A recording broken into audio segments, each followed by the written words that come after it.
Alam mo na ba ito? And marami po kasi nagtatanong dito sa ating Facebook na paano daw po kung na-suspend na kanilang Facebook account or na-disable. Itong gagawin natin ay guide lang ito na pwede nyo gawin. Suspend ang inyong Facebook account or na-disable. Ay kung gusto mo malaman kung paano, tara, ituturo ko sa'yo.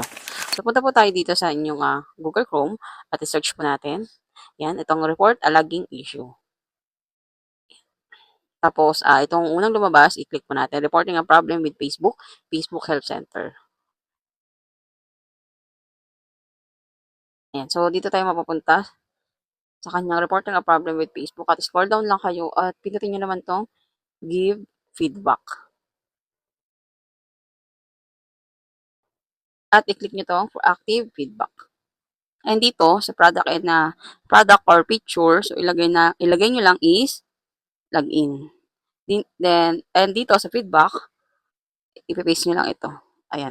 Itong nilagay ko dito is GPT ko lang. Regarding po sa pag-request ng request to restore my disabled or suspended account. Yan. So, ilalagay ko sa comment section yung letter na ito para copyhin nyo na lang din. Then, palitan nyo yung full name, your account name, and yung username and contact and your phone number. So, kapag okay na, isasubmit nyo na yan.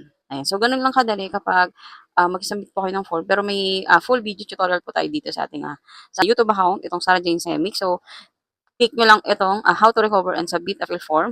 Ayan, dito po yung full details ng regarding po dito sa ating pag submit ng form. At meron din tayong playlist na pwede nyo sundan yung for recovery accounts yan. So, step by step na yan kung paano mara-recover yung ating account at paano tayo makakaiwas para hindi masuspend yung ating mga account or ma-disable. So, ako kasi dati guys, na-disable na-suspend din po yung ating Facebook pero bumalik na rin. So, nandito yung step kung anong ginawa ko dyan para na ibalik yung ating Facebook account. So, kung may time kayo, pwede kayong pumunta sa ating YouTube account. Nandito na po yung mga full video tutorial regarding po sa pag-recover ng ating mga account.